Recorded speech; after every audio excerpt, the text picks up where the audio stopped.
For decades, the name Audie Murphy has carried a mixture of pride, respect, and heartbreak. To many Americans, he was the ultimate hero, a poor Texas boy who rose to become the most decorated soldier of World War II. But beneath the medals, the Hollywood fame, and the patriotic image lay a life filled with deep pain, inner torment, and unanswered questions. The mystery surrounding Audie Murphy's final years and tragic death has haunted fans for generations. And now, after decades of speculation, the truth, though painful, has finally come into focus. Audie Murphy's story began in the dusty farmlands of Kingston, Texas.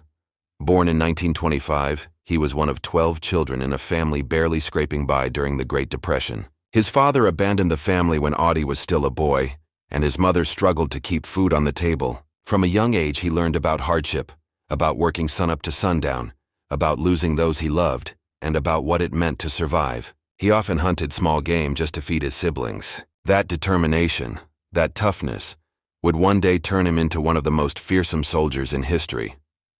When World War II erupted, Murphy was only 16, but he lied about his age to enlist. He was turned down by both the Marines and the Navy for being too small, but the Army took him. What happened next is the stuff of legend. In the fields and forests of Europe, this quiet Texan became a one-man army. He fought in North Africa, Italy, France, and Germany, showing a kind of courage that few could imagine. His defining moment came in January 1945 near Holtzwihr, France, when he single-handedly held off an entire company of German soldiers, jumping onto a burning tank destroyer and firing its machine gun at the advancing enemy, even as it threatened to explode beneath him. He killed or wounded more than 50 enemy soldiers and kept his position until reinforcements arrived. For his valor, he was awarded the Medal of Honor, along with 32 other medals and citations, making him the most decorated U.S. soldier of World War II.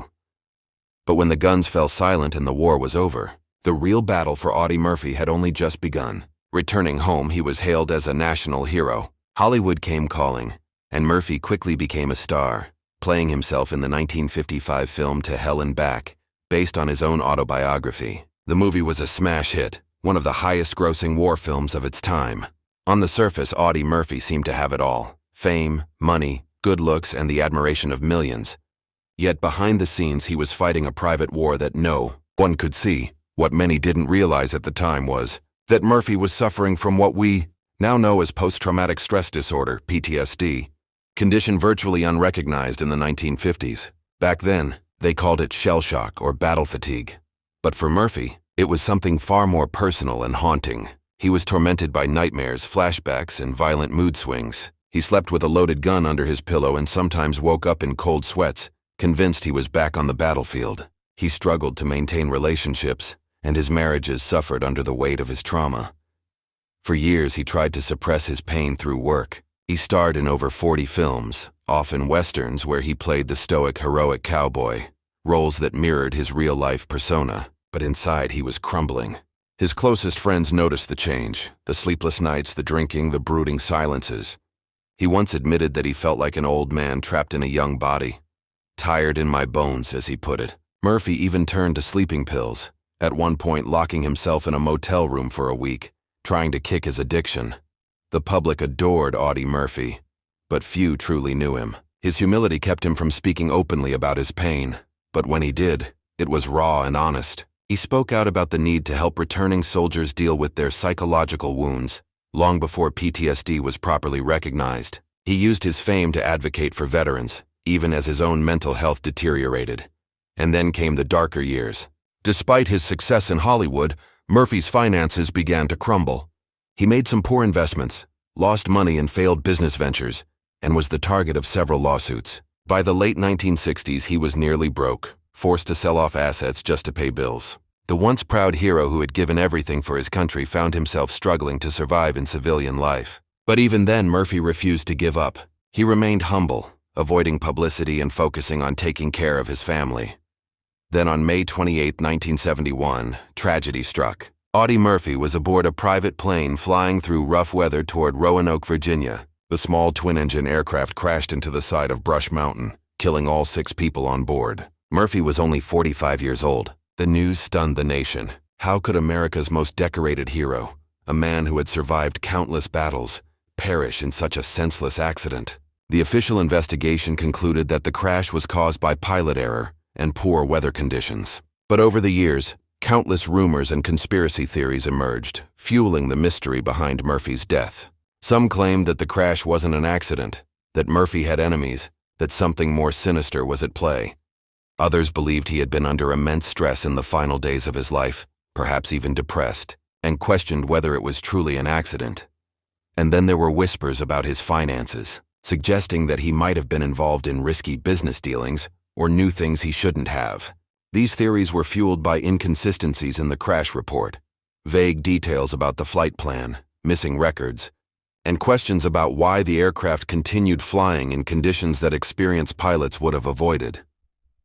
For decades, fans debated what really happened on that mountain, but recent investigations and accounts from those who knew Murphy best have painted a clearer, though heartbreaking picture. The truth wasn't a conspiracy, it was something much sadder. Audie Murphy was a man who never truly came home from the war. Documents and testimonies revealed that in the months leading up to his death, Murphy was deeply troubled. He was under intense financial strain, facing lawsuits and mounting debt. His acting career had stalled, and his health was deteriorating. Friends later recalled that he seemed exhausted, almost detached, as if burdened by invisible weight. He still suffered from recurring nightmares about the war, and yet he continued to put on a brave face, hiding his pain behind his quiet strength. The flight that ended his life was not part of any secret mission or sinister plot. It was simply bad luck and bad judgment.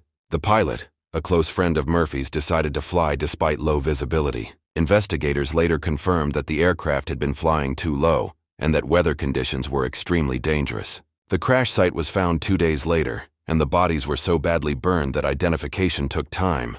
Still, the real tragedy of Audie Murphy's story isn't just how he died, it's how he lived afterward.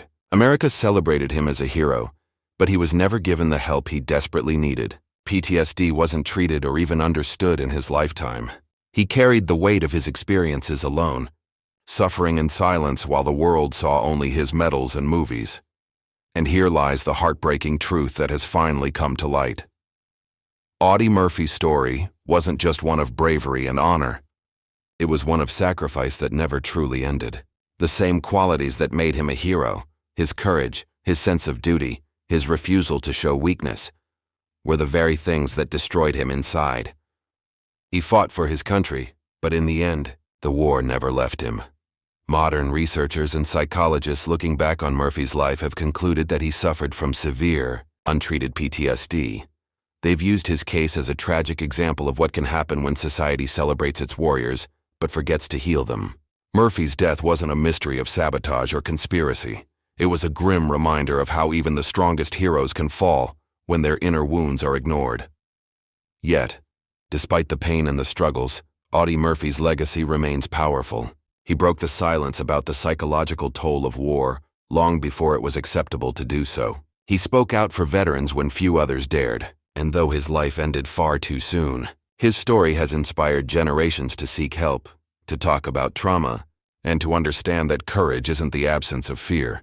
It's the willingness to face it, even when no one else can see your battle. Today, visitors still travel to Arlington National Cemetery, where Audie Murphy is buried. His grave is one of the most visited, second only to that of President John F. Kennedy. People leave flowers, flags, and handwritten notes thanking him for his service and sacrifice. Many of them never met him, yet they feel connected, not just to the hero who fought in Europe, but to the man who kept fighting long after the war was over. So, the mystery of Audie Murphy, the man behind the medals, is finally solved. It wasn't a government cover-up nor a sinister plot. It was something far more human, far more tragic. It was the story of a man who gave everything he had to his country, only to be left alone with his ghosts. And that's not a story of conspiracy. It's a story of pain, resilience, and the heavy cost of heroism. Audie Murphy's life reminds us that heroes are not invincible. They are people, fragile, haunted, and human. And perhaps the greatest honor we can give him now is not just to remember his bravery on the battlefield, but to acknowledge the unseen wounds he carried for the rest of his life.